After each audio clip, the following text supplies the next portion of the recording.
সালাম স্টিল ভোটের গাড়ি নিয়ে রাজধানীর বনানীতে আছেন সহকর্মী মিজান শাহজাহান। তিনি জানাচ্ছেন ঢাকার ১৭ আসনের ভোটের হালচাল। সালাম স্টিল ভোটের গাড়ি নিয়ে আমরা এখন আছি রাজধানীর বনানীতে। বনানী, গুলশান এবং ক্যান্টনমেন্ট থানা নিয়ে গঠিত সংসদীয় আসন ঢাকা ১৭।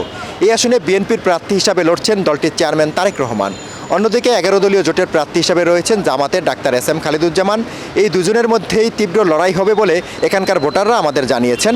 এখানকার ভোটাররা বলছেন যে আগামীতে তারা এমন একজন সংসদ সদস্যকে চান যারা এই গুলশান বনানীর বৈষম্য দূর করবেন। অর্থাৎ তারা বলছেন যে এটি যেমন একদিকে অভিজাত এলাকা, অন্যদিকে এখানে বস্তি এলাকাও রয়েছে।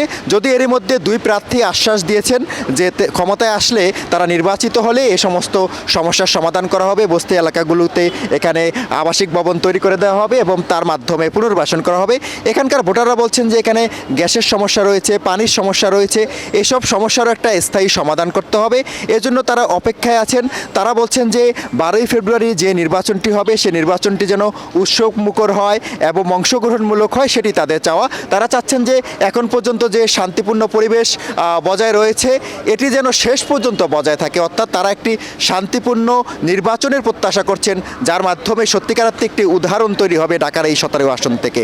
সালাম স্টিল ভোটের গাড়ি নিয়ে এই মুহূর্তে হচ্ছে আমার কাছে সবশেষ খবর। ভূমিকম্প সহনীয় মোস্ট ডিউরেবল দেশের প্রথম থার্মেক্স রড সালাম স্টিল। সালাম স্টিল বোঝে ডিউরেবিলিটি। সালাম স্টিল, মোস্ট ডিউরেবল স্টিল। সালাম স্টিল ভোটের গাড়ি নিয়ে বরিশাল ৫ সদরে আছেন সহকর্মী খায়রুল ইসলাম। তিনি জানাচ্ছেন সেখানকার ভোটের খবর।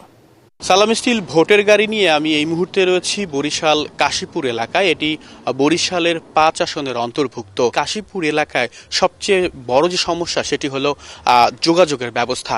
এখানে আমরা অধিকাংশ সড়ক কিন্তু দেখেছি একেবারে ভাঙা। এই সব ভাঙা সড়ক দিয়ে মানুষদের যাতায়াত করতে অনেক কষ্ট হয়। ভোটাররা বলছেন যে আগামী নির্বাচনে তারা এমন একজন যোগ্য প্রার্থীকে নির্বাচিত করবেন যিনি তাদের এই সমস্যার সমাধানে ভূমিকা রাখবেন। আমরা এই আসন থেকে সৎ এবং যোগ্য জনগণের পাশে থাকবে, কাজ করবে, জনগণের সমস্যা দেখবে।